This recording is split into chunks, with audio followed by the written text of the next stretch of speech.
Hey, music lovers, welcome back to Matt and Cheryl's Gen Excellent Playlist. I'm Matt. I'm Cheryl. And joining us this week, as we add two new songs to the playlist, is my old friend in radio, John Windus. We're going to continue to talk about 1978 and in particular look at the album-oriented rock radio format and how radio formatting affected music as the 70s carried on. John, you and I worked together out on the coast at the late unlamented New Northwest Broadcasters group of stations there. You were Northwest native from Longview. You and I both University of Washington grads, and I think you're the perfect guy to join us in 1978 because that was your first paying gig in radio, right? In your hometown, 78. I would say yes. There was a time prior to that. I think it was 1973 when I was still in high school, and they had a class at Mark Morris High School where you could take a radio class for English credit. And I'm like, so wait a minute, my choice is diagram sentences or take a radio class. So I took the radio class, and basically we would go. There were a few kids that would go over to the local AM country station and talk about the high school report. So I was one of those. And then I got hired because my dad knew a guy who was just putting an FM radio station on the air, and they didn't have any money. So I was hired my senior year. My senior year, I had early dismissal. So I would run over to KLYK and work there. That was in 1974. So I think I was paid, but not very much. But so my first real radio job was, KLYK, was KLOG in Kelso, which I just loved growing up. It's a top 40 radio station. And so the very first, I think, recollection of listening to radio at all was KLOG. So when I got hired in there, I was happy as a clam. At KLOG, that's 1490 on your AM dial, right? In Longview, Washington. So, they stayed an AM music station until pretty recently, right? Yeah. So now I think they're all sports. I think they're at ESPN. I'm not sure what they're doing now. But yeah, it was the Big 15 because our big competitor was Super 62 KGW. So we had to have something to. So we were the Big 15. It was before digital tuners. So as long as you got close to 15, it was easier to find than 1490. But yeah, it's a great story. It's a great radio station. Steve Hansen, it was a family-owned radio station. So Steve and Annie ran the place. When he retired, his son Joel took over. And now it's a fantastic story because John Paul, who worked there starting when he was 13, because all he wanted to do was work in radio. So he was a 13-year-old. He started as a janitor. He now owns the radio station. So it's one of the few family-owned radio stations left, and John Paul's doing a great job there. That's fantastic. My dad actually started out at your competitor, KEDO, in Longview before spending the majority of his career at KELA, KMNT in Lewis County. So before you came back to Longview, you're at college, UW, you worked at the student radio station there, KCMU, right? Yeah, I did. I was actually the program director there, I think my junior year or something. So what the story with KCMU was, it was formed when I think the late 60s, maybe the early 70s, but KUOW was there, University of Washington radio station playing classical music. And the kids of the Vietnam era said, this is not our radio station. So there was a takeover of KUOW, like you'd see in the movie FM, which came out in 1978. And so to placate the students and get them out of KUOW, they gave them their own 10-watt radio station, KCMU. That was before my time, but that was the legend of KCMU. It wasn't, when I was there, particularly good because it was all over the place. There was a jazz show. There was people doing just whatever they wanted. And even when I was the program director, that didn't bother me because some people wanted to go to work at the Soul Station in Seattle or work at jazz radio. So it was as much to learn how to work in radio as it was for the listeners. So when I was in college there, it was still all over the place. They played what would have been called in the late 80s.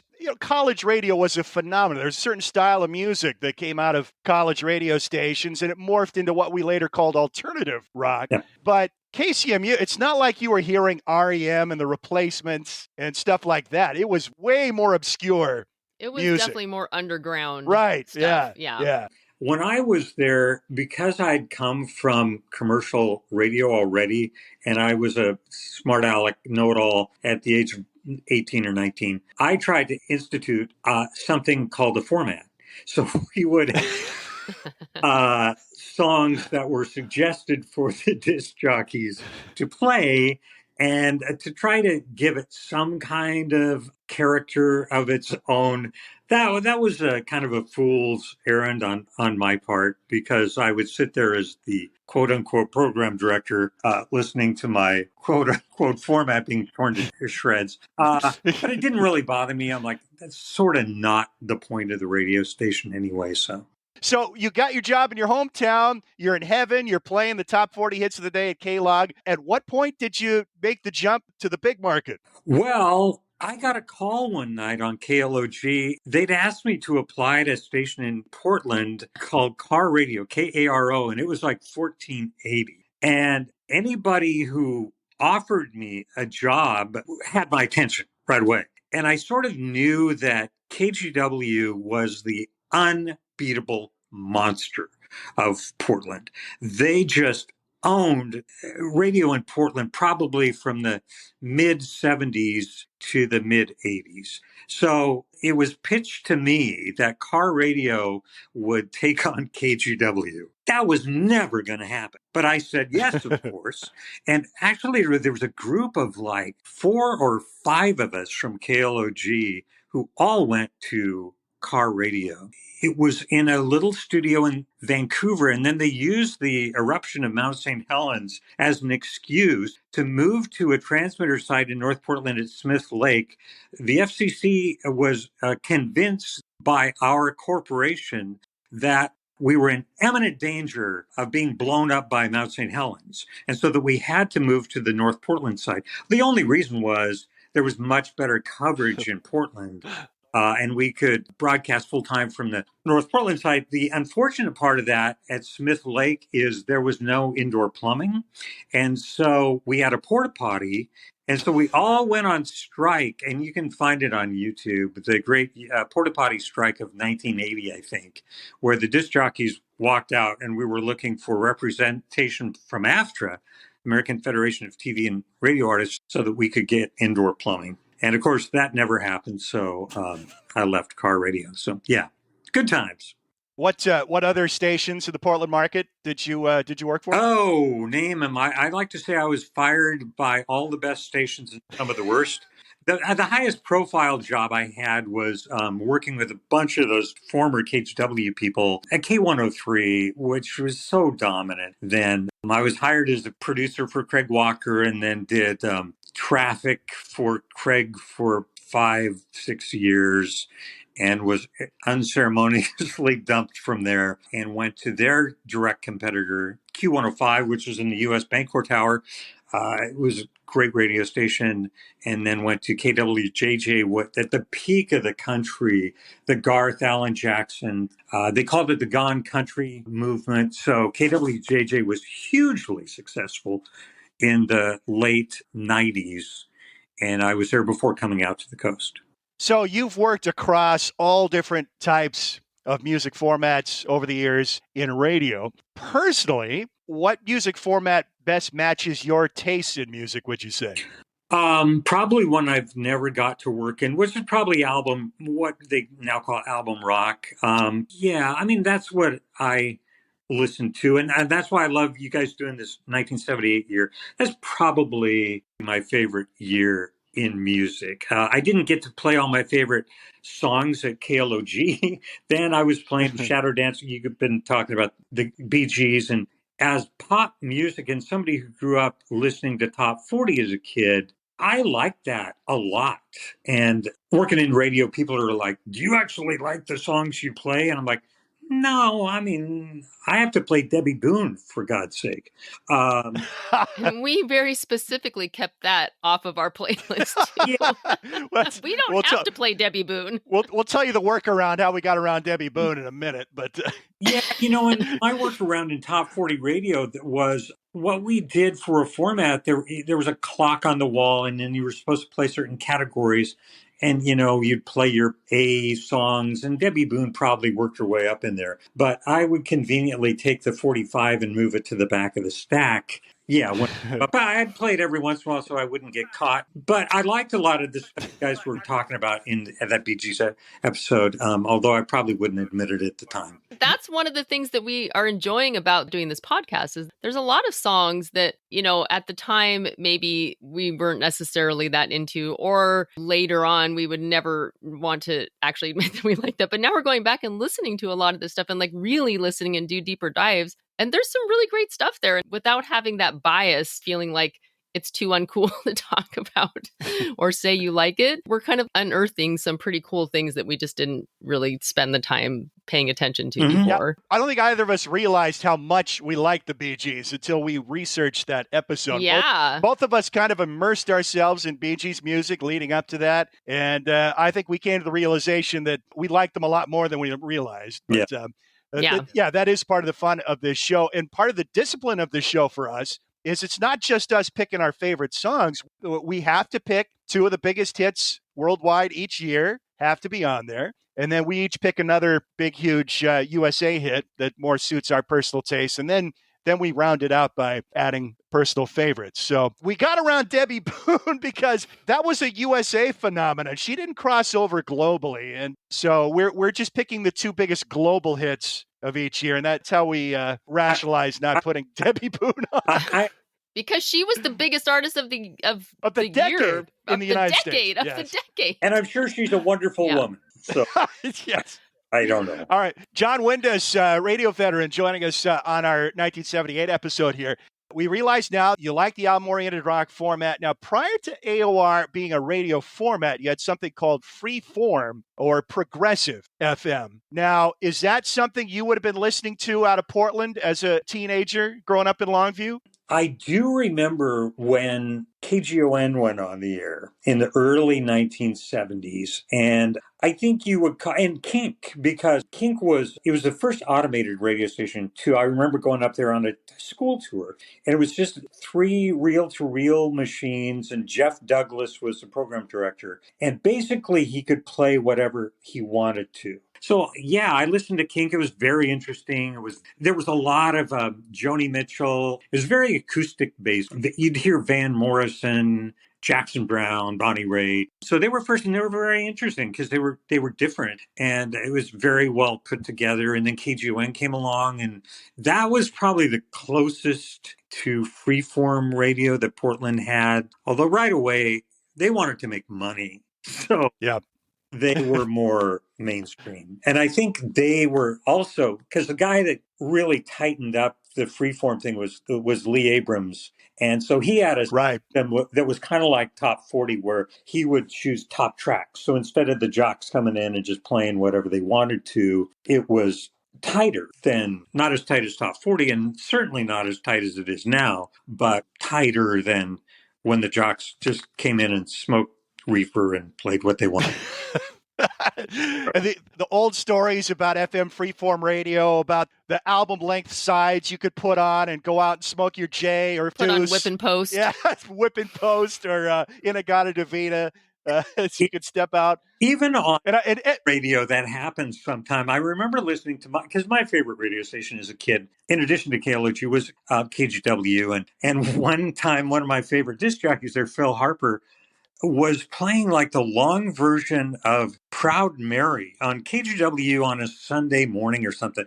And even as a kid, I'm like, so that means Phil really doesn't want to be working on a weekend.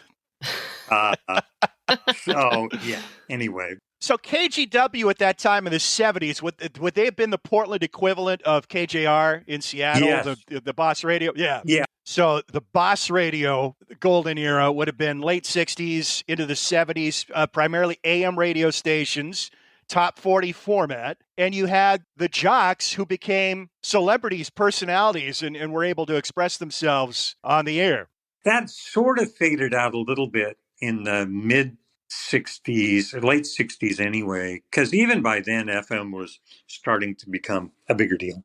So for our listeners who are more Puget Sound oriented, these radio stations we're talking about in Portland, KGON, the equivalent would be KISW in Seattle. Yeah, Norm KZOK. Gregory at KCOK was one of those former KJR guys. Now, you mentioned Lee Abrams, a big legend in music and entertainment business, but what he did was take kind of the top 40 mentality to freeform radio, narrowed down the playlist, and that's what evolved into what we call album-oriented rock radio. And I think 1973 is really the key year where that started to emerge. Now, Cheryl and I have talked about this. What does AOR mean? It means different things to different people. But when I think of an AOR band, to differentiate from a band, I would say is a classic rock band. To me, a classic rock band has personalities, the front man, the guitarist, people you would recognize on the street.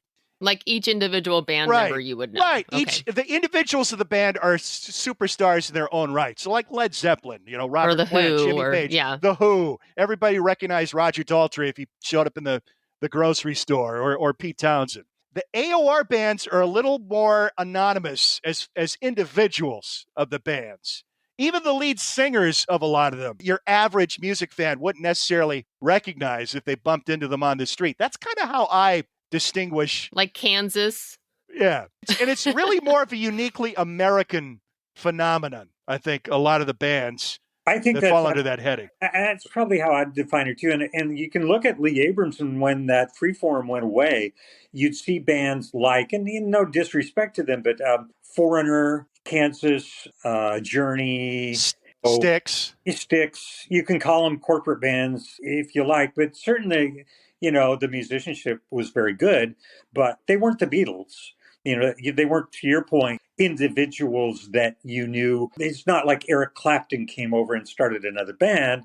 It was like Columbia Records wanted something to sell to this new album-oriented rock format that was on radio. The other thing about AOR, though, is that it's album-oriented rock. So for me, that means you would listen to the whole album. It's not just like a singles band or, like a band that isn't popular except for just the few singles or something. Is that, I don't know if that's like officially part of AOR or if that's just because I feel like it is because it's in the name. Yeah, absolutely. No, I think that's right. And because I think 1978 is also the year that FM overtook AM in radio listening. And so look what happened in 78. So you're exactly right, because people were buying, I know you guys have talked about Fleetwood Mac, but something like 40 million copies are out there. So you've got 40 million people and then a household listening to Rumors. And you would hear this on disc jockeys like, hey, why do you guys keep playing You Make Lovin' Fun? Don't you know there are 12 other great tracks on Rumors? Why do you play this same song over and over again? And so that definitely played in favor of album rock stations. Yes. They had the repetition. They were on FM, and then they were cooler because they were playing the cooler tracks. And you could pull deep tracks off the albums and still play that on AOR radio. You can hear just about any track off Rumors on a AOR station back in that time, and for years still. Yeah, as long as Lee Abrams told you it was okay to play. So there's still some boundaries. Huh? That was the big shift, and in the freeform progressive days, the DJ was king of the domain. You got to play whatever you wanted, and then all of a sudden, you're getting these executive corporate types. Consultants start to rule the landscape. So as a radio programmer, once the AOR format starts to emerge, and really it was peaking at this time in the late 70s, it was so popular. Huge. So what is the process that goes into these tracks getting playlisted on your radio station when a new album comes out by either an established band or an up-and-coming band? So at KCMU, we would sit around when a new, let's say, Little Feat album comes out. Waiting for Columbus comes out. So we all sit around and pick tracks, and we would rate them by up-tempo. We would write notes next to them on the back of the album cover. and say, hey, this reminds me of this, or this has a Joni Mitchell influence, or whatever it is. And we might write like 4 stars next to the song, or 2 stars, or 1 star. It's like, this is filler. So the jocks still had some say. And one of my internships was KCAM in Bellevue. And same thing, I'd go over there as an intern and listen to new albums. And John Kurtzer, who was the music director, and Jeff Hyman and stuff would rate when the new album came in. You'd sit around sometimes as a group and just say, hey, what do you think of this? Is it rhythmic? What do you think of it? And then the albums would go in the booth, and the jocks would still pull it and play the tracks. The ones they like might be different than what we had highlighted. But that was sort of the process, because there's a lot at that time. You look at the release schedule for 1978, it is crazy what's coming out. Every week, a big band you look back at it now and it's a classic album. So for the jocks to go in that fire hose of talent and try to sort through it was a lot. So it was just kind of a little editing process. It was more of a suggestion than anything else. So Cheryl and I each have a pick for this episode, and each of these songs got played on album-oriented rock radio, although both of these are a little obscure. I think it won't be familiar to everybody. I think maybe the title of the song or the band name might not be familiar, but then you hear the song and oh yeah, I remember hearing that before. Cheryl, this is one of those episodes where I really wish that we could play the song. Yeah. And the song is Driver's Seat by Sniff and the Tears. Like you said, Matt, I don't think that people will recognize the name of the band, possibly not even the name of the song, which is why I was saying that I wish I could just play the song, because it's not even a song like Baker Street, for example, where we could sing a portion of it, or there's like this iconic riff or something, because there really isn't. But I still think that it's a song that is familiar, and it might just be something that is sort of like in the back of your mind, way, way back there, that you've heard on the radio. I don't really know where this song would be played.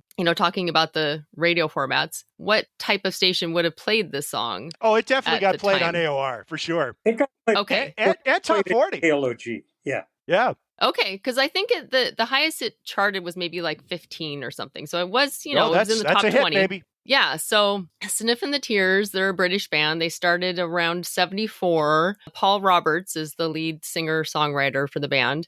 Initially, he had gotten together with a drummer, Luigi Salvani. He was in a band called Moon, which actually I went back and listened to, found them on YouTube. Kind of an interesting, I don't know, it's almost like they're trying to be a little bit proggy, but they're definitely more AOR. So anyway, he had recorded some demos with this guy, but then nothing was happening with them. So he moved, Paul Roberts, who's, the lead singer, moved to France. He's a painter, and he decides to just go for his art career there. And pretty talented painter too. I guess, yeah. But actually it's kind of funny because I didn't realize this until I went and kind of dug deeper. He's the one that did the covers to all their albums. And personally, I think their covers are like really bad. And it's one of the things that I found. Like, I was actually going to comment as I was putting together, information about this. I was like, oh my God, the album covers are just so cheesy. And they're just, and then I realized that he's the one that painted them all. Is he going to shoot the cat? That's the big question. The album cover for the album that Driver's Seat is on, they're all sort of like this film noir sort of look to them. And it's not just the way that they're painted, but they also have like the graphics. They look like something that someone would just thrown together in Photoshop, At any rate, so he's a painter, goes back to France.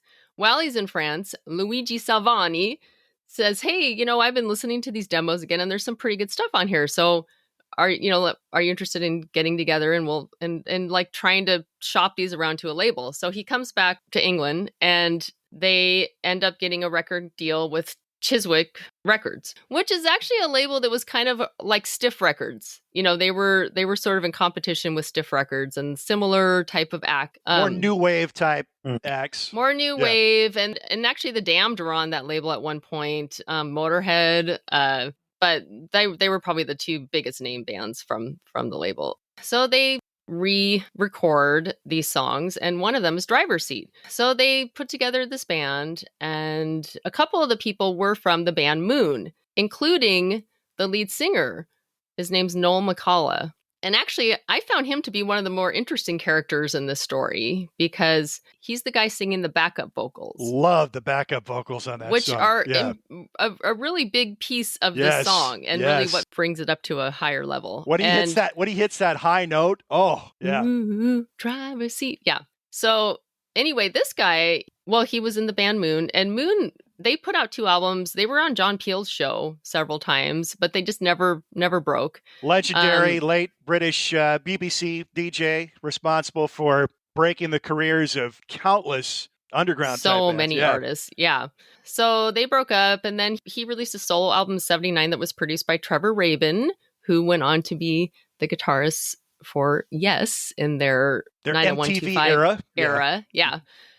He also sang on Mike Rutherford, who's the guitarist, bass player for Genesis' first solo album called Small Creeps Day, which I went back and listened to.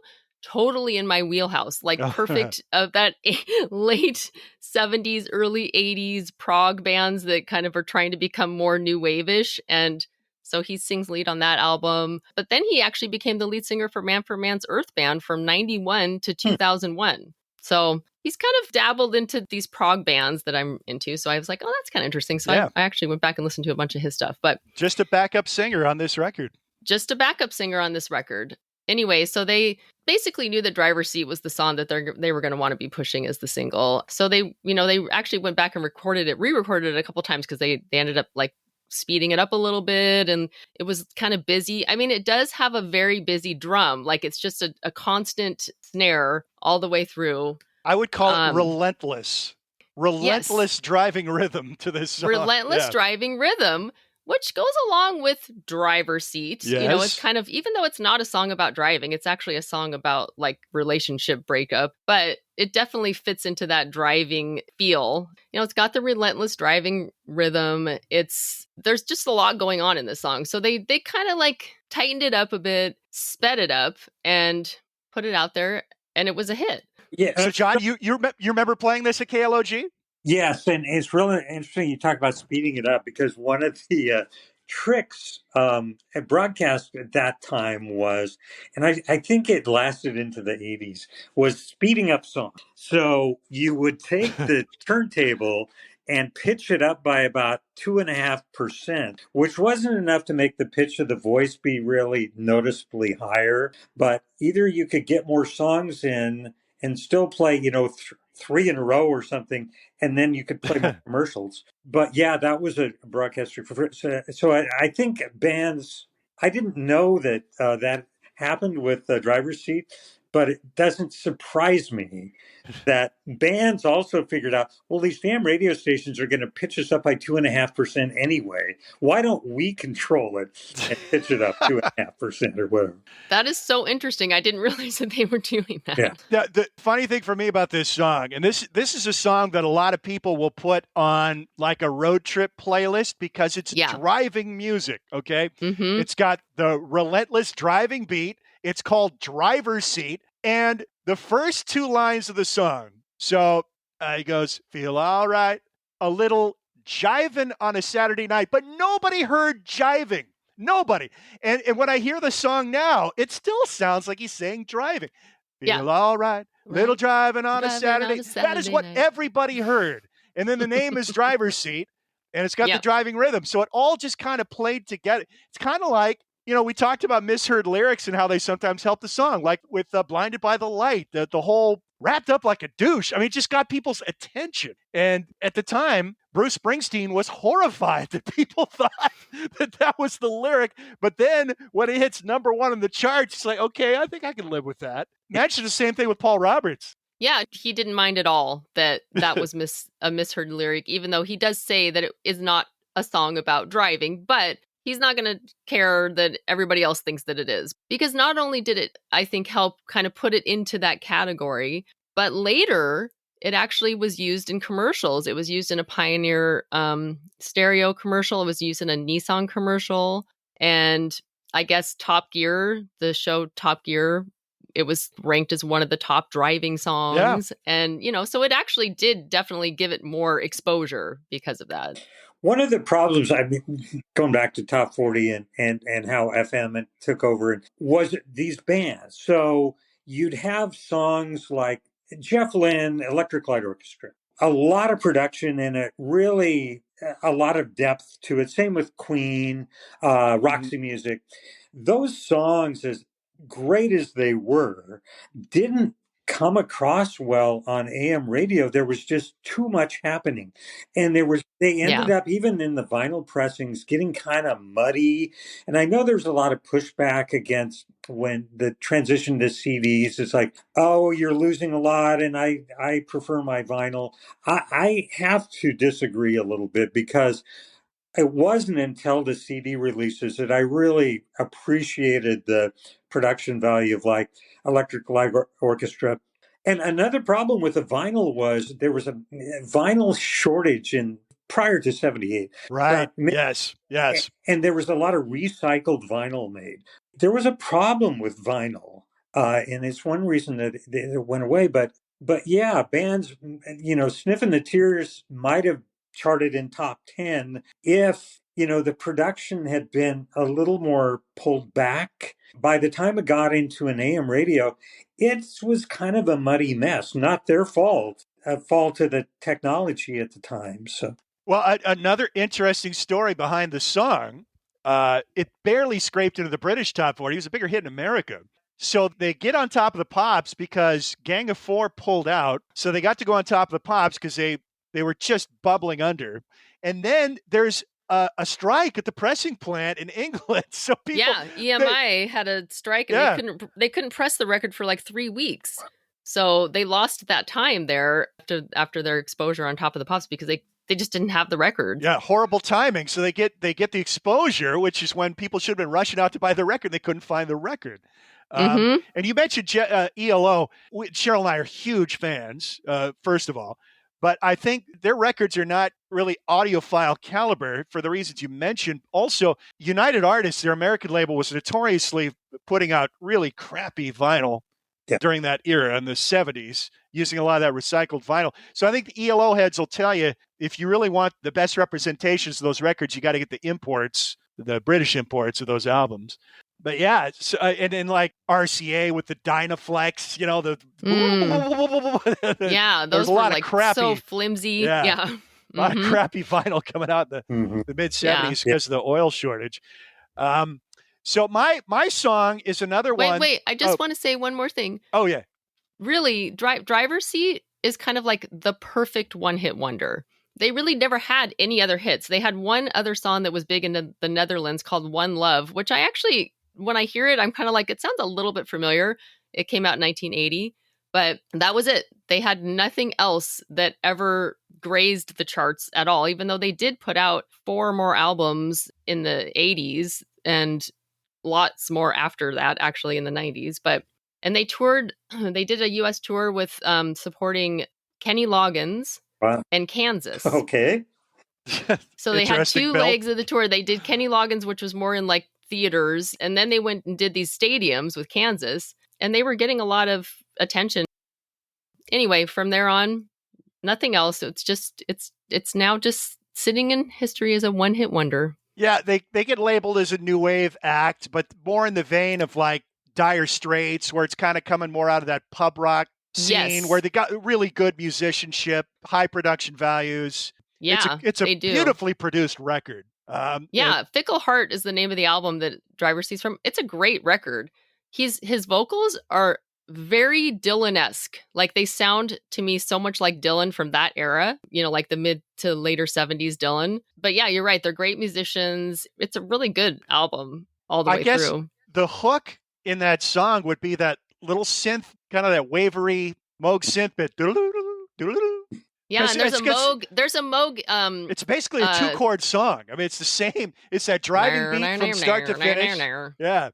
There's a Moog solo in there too, which is actually really cool. Yeah. And there's also a really great guitar solo in there. And there's some neat little flourishes all around. But yeah, it definitely has that riff, it's pretty hooky. Yeah, and those backing vocals. When he hits that. Oh God, that's just a beautiful moment. Yeah. It's a classic. It's a classic. John Windus, does Driver's Seat by Sniff and the Tears get your stamp of approval?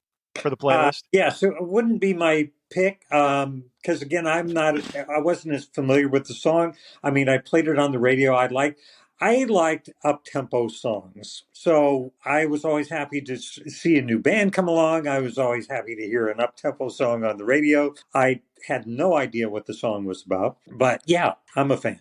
So I'm going to guess that my song, which also got spins on AOR radio, probably didn't hit your turntable at KLOG. And that was the second single off Cheap Trick's Heaven Tonight album called California Man, which is a very up-tempo rocker, kind of in the old school 50s vein. It's not an original. It's a cover of a song by a band called The Move. Now, Cheap Trick became a huge act at the end of the 70s with their live album at Budokan. They've been kicking around since the mid-70s. They put out their first self-titled album in 77. Later that year, their second album, In Color, became a huge hit in Japan. And when they toured Japan, they were superstars. They were received with Beatlemania-type adulation. So they actually recorded that at Budokan album specifically to be released only in Japan. And then once they were starting to build up some recognition in the United States, there was some demand to get that record released here. Next thing you know, they've got a hit single off of it with I Want You to Want Me. And then they became a stadium act in the United States at the end of 79 into 1980. So 78, they released Heaven Tonight. They're still fairly unknown at this point outside of the Midwest, where they toured rather heavily.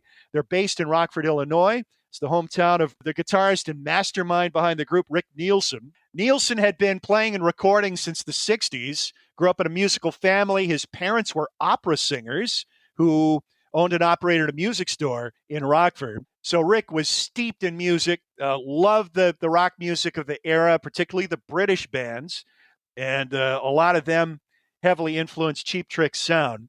Rick, now known as one of the preeminent guitar collectors, coming from that music store background, of course, part of their gimmick was he'd had all these goofy customized guitars that he had made for him that he kind of, visualized and designed, storyboarded, and then had, people who know how to make them for him.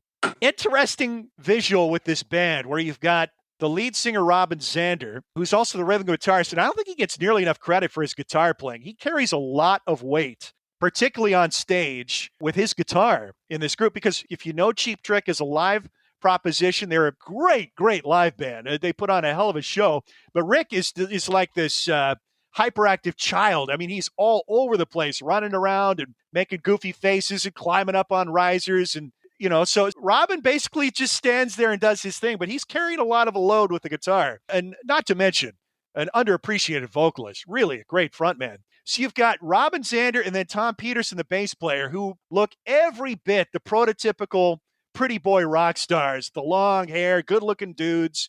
And then you've got they're the ones on the cover of this album. Then you got Rick Nielsen, who's this goofy-looking guy with short hair, wears these silly schoolboy kind of outfits with the baseball cap and the brim up. Apparently patterned his look after Huntz Hall, who was, this is going back to like 30s and 40s cinema, these movie shorts that would be shown before the actual movie, the Bowery Boys. I'm really not too familiar. Hadn't really seen that, but that's kind of what he patterned his look after. And then you got the drummer, Bun E. Carlos. Real name Brad Carlson, but his stage name Bun E. Carlos, who looked like if you go to the bank to get a loan, he'd be the guy sitting at the desk. And, he's got suit Except he always has a cigarette hanging out of his mouth, ever-present cigarette hanging out of his mouth. So you look like a combination between a bank executive and like a CIA spook. So it's just an odd visual presentation. And it's funny. I don't know, was Heaven Tonight the first album where they put the two good-looking guys in the front and then the other two on the back cover? Yeah. Which is a clever conceit. So you've got these pretty boy pictures of Zander and Peterson on the cover. And on the back cover, you got Rick Nielsen standing in a public restroom mirror, brushing his teeth. He's got like a checkerboard Cheap Trick toothbrush. He's got a Cheap Trick thing hanging out of his back pocket. And then Bunny Carlos is in there combing his hair, I guess, got the cigarette going. Well, actually, In Color is the two good-looking guys on motorcycles. Right. Okay, so they did start with that album. In Color is a great, great record. I've never listened to their first self-titled album. I haven't gotten to that one yet. But In Color is great. It's got Southern Girls on it. It's got the song that they obviously composed, and it probably evolved on stage, I would imagine, Hello, which is their set opener. Hello there, ladies and gentlemen, are you ready to rock? Just a killer. It's metal. I mean, it's a metal song. It's just a great rocker. And then, they got their opening number, their closing number, which is, the show's over. It's the same song, basically. So that was In Color. And then Heaven Tonight, the first single released off Heaven Tonight was Surrender. And a lot of people would be surprised to know that was not a hit. It didn't make the top 40. And it's obviously had a life of its own after the fact, and it's considered maybe their greatest song. But it's a radio song you still hear on the radio. It's a great song, and you wonder how that didn't make the top 40, but it didn't. They weren't getting a lot of radio play at this point, maybe in the Midwest, but not outside of the Midwest. So Surrender's the first single, and then California Man. Now, The Move, we've already referenced Electric Light Orchestra. So The Move was a British band, kind of in the vein of The Who, formed in the mid-'60s. They were very popular in England, didn't cross over to the United States at all. Nobody knew anything about them, unless you were real hip to British music.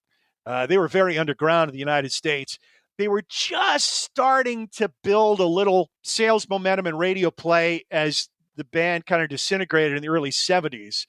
And California Man was actually the last single that they released. It was an A-side. It was a top 10 hit in England in 72. It was released in America the same year, but it immediately got flipped, and the B-side started to get played as the A-side. The B-side was Do Ya, which Jeff Lynne later covered in Electric Light Orchestra and had a top 40 hit with, now considered one of the ultimate power pop classic songs. I do prefer the Electric Light Orchestra version to the Move version of that. Much as I way prefer Cheap Trick's version of California Man to the Move's version. The Move, it's a lot of their songs can be a little hard to listen to because Roy Wood has that high, kind of whiny, reedy voice that it's not appealing to a lot of people. And busy production, just kind of strange music. Roy Wood is one of these odd characters in the history of rock music. Ultra talented, could play any musical instrument, any kind of horn or stringed instrument he could play with facility. So the Move is falling apart. Jeff Lynne joined at the very end in the early 70s. He'd been in a band called the Idle Race in the 60s. So he's on the Move team for their last couple of records. And then he and Roy Wood have this brainstorm. They want to form this new band that combines rock production with classical acoustic instrumentation. And that's what became Electric Light Orchestra. But Roy Wood's only in the band for one record, the first one, which was called No Answer in the USA, just self-titled in England. And then it became Jeff Lynne's baby, and he took it to massive heights. We've already put one of their songs on the playlist. There will be more, spoiler alert, starting next year. So California Man, Roy Wood's song, basically, he describes it as a combination. It's a pastiche of two 50s rock legends, Little Richard, which happened to be his favorite rock artist at the time he recorded, and Jeff Lynne's favorite 50s rocker pioneer, Jerry Lee Lewis. So the song was written and recorded kind of a meld of those two artists. Rick Nielsen, huge fan of The Move, huge fan of ELO. In fact, Cheap Trick had references. What's the first album or the second album? Hello Kitties. Hello Kitties. Oh, yeah, yeah. But it's spelled ELO. Yellow. Kitties. Yep. Obviously, that's a nod to Electric Light Orchestra. And California Man is great. It's a driving rocker. It's an up-tempo, old-style rock and roll tune. Kind of Chuck Berry guitars, beautifully sung by Robin Zander. Goofy lyrics, which a lot of Jeff Lynne and Roy Wood's lyrics were kind of offbeat. It's kind of hard to get a handle on the lyrics. But one of the cool things, and one of the cool things about Cheap Trick and a lot of the bands that I love, a lot of the music artists and bands that I love, they're record nerds.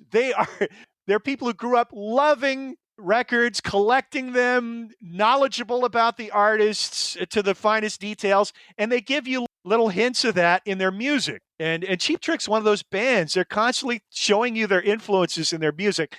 And toward the end, at the end of the guitar solo in California Man, they perfectly interpolate the riff from a Move song called Brontosaurus, which is one of the most perfectly named songs ever, because Brontosaurus had this kind of proto-heavy metal lumbering riff. Da da da da da da da da da da da da da, and they beautifully weave that into the end of the guitar solo, and then it just kind of goes from da da da da da da da da da da da da da da da da, and then right back into the song. It's perfect.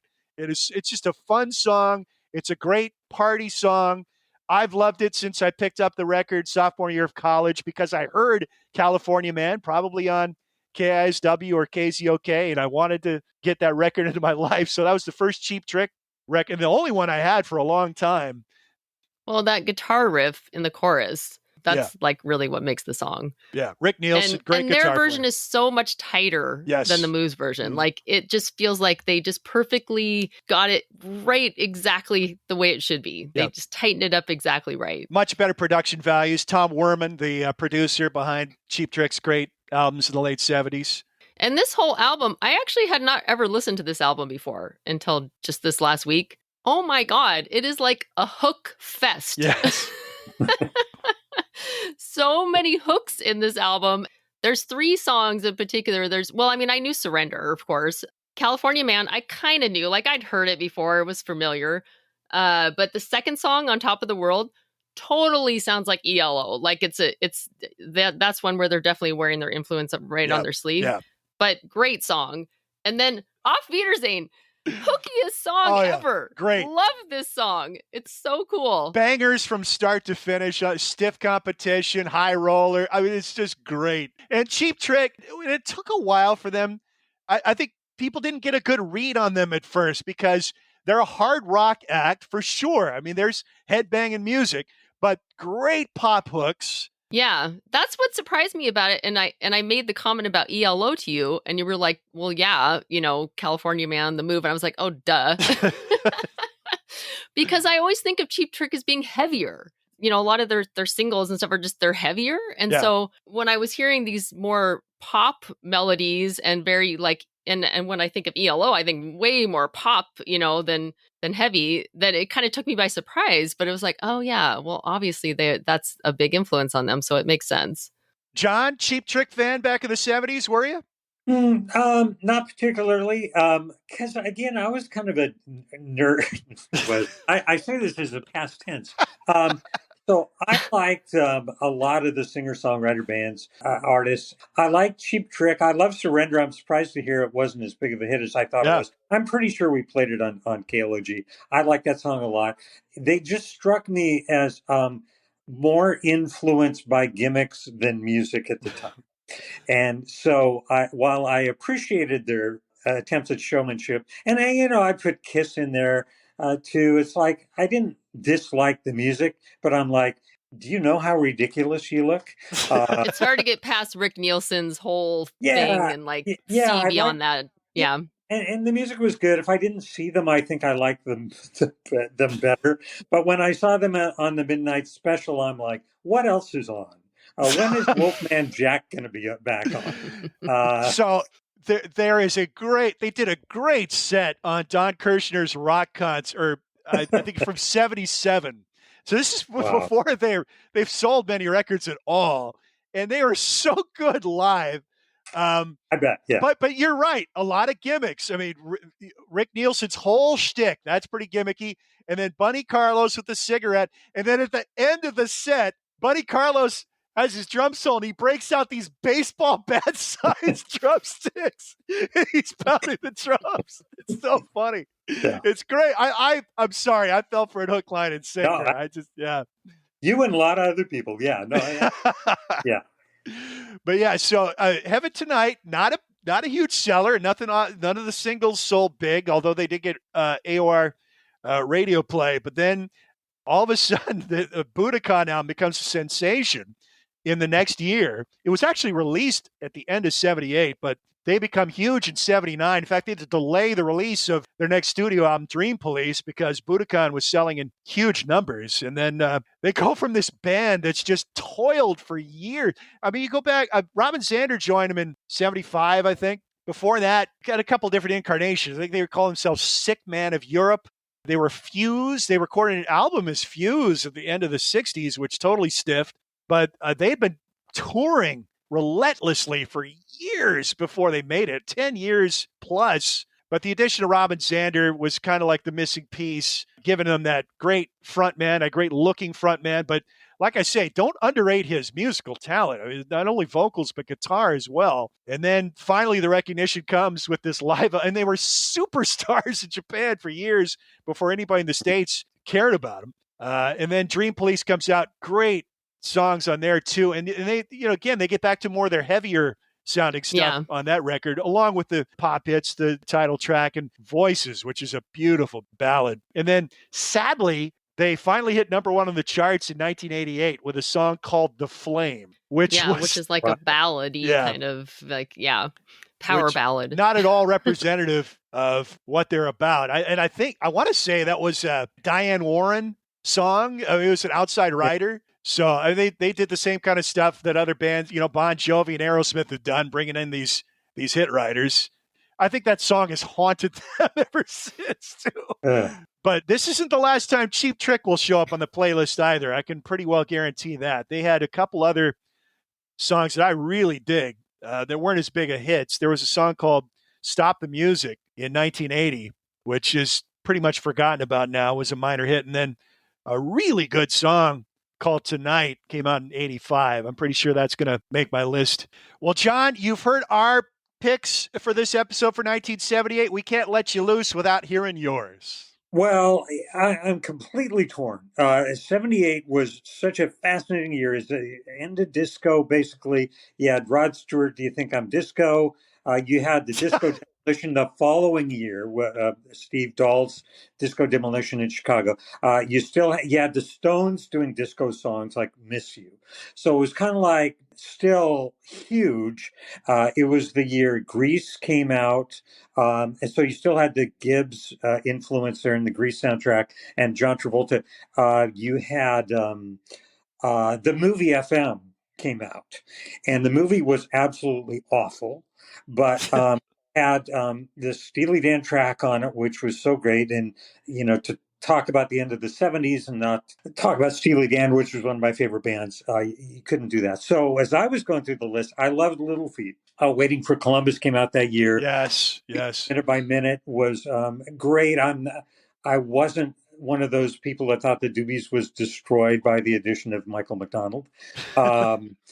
Blondie's Parallel Lines came out. Nick Lowe, Jesus of Cool. We were playing Cruel to Be Kind, even on KLOG.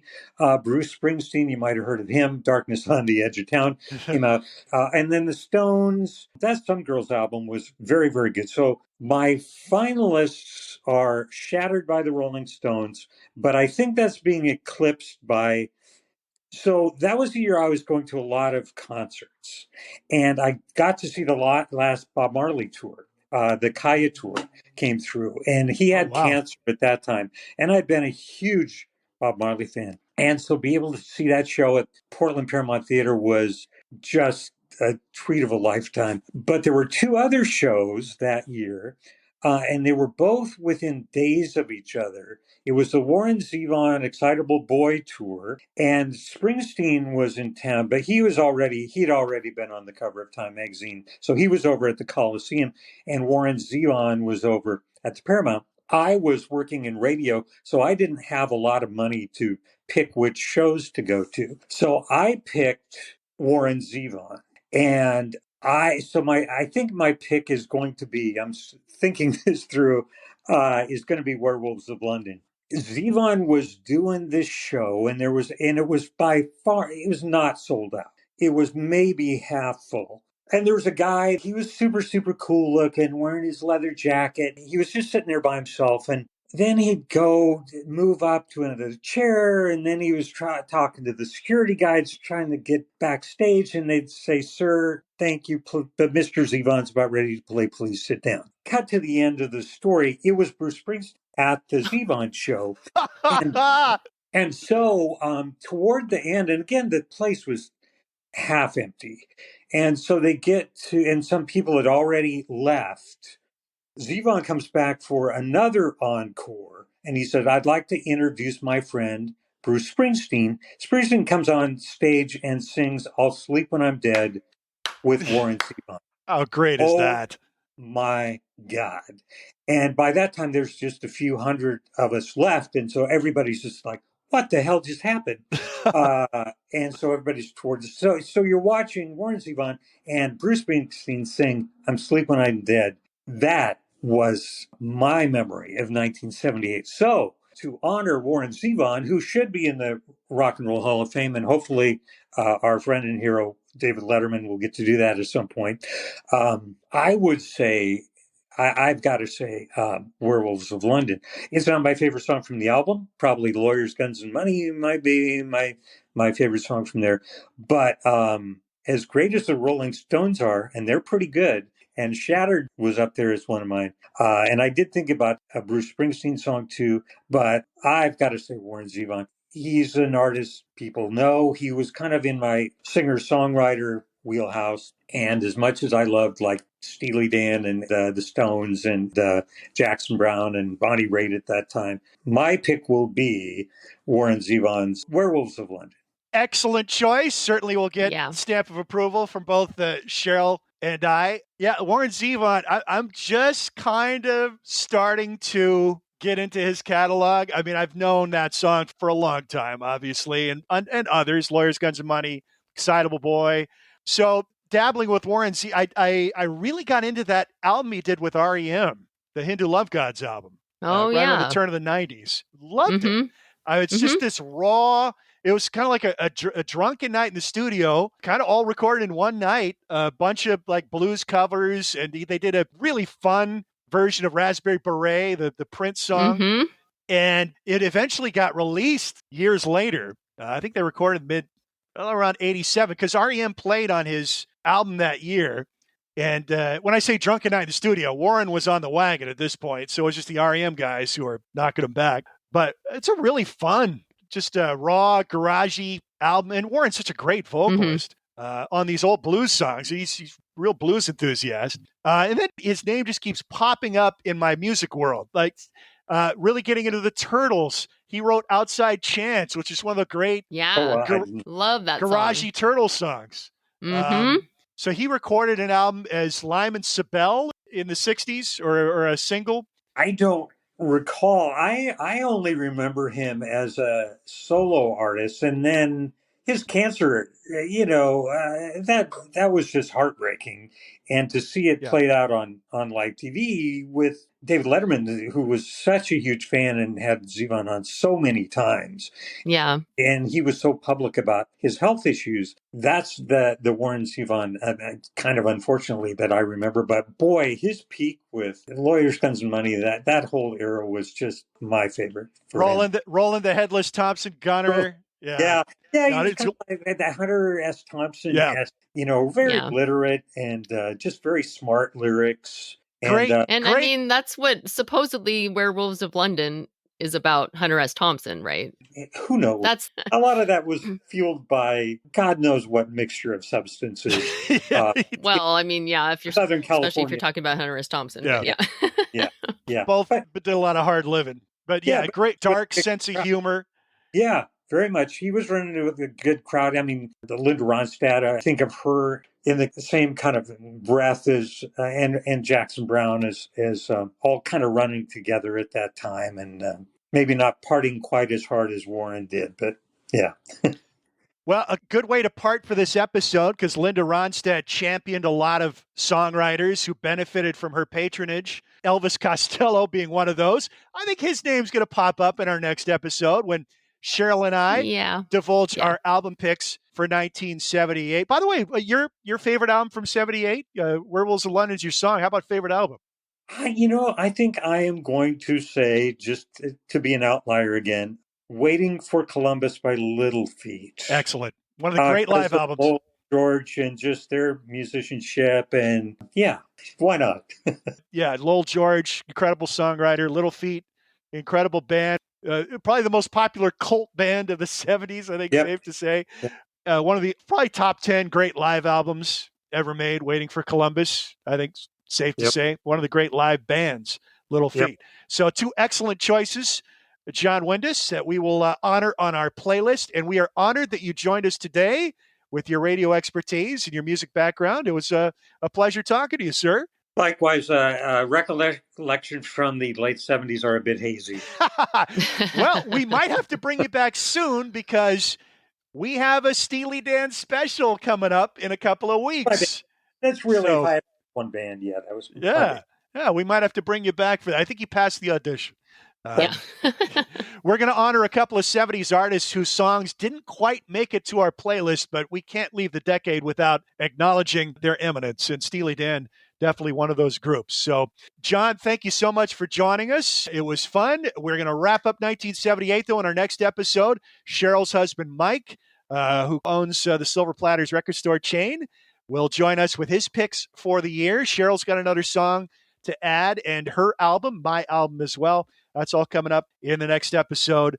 But until then, you've been listening to Matt and Cheryl's Gen Excellent playlist. I'm Matt. I'm Cheryl. He's John. And thanks for joining us. We'll talk to you later, everybody.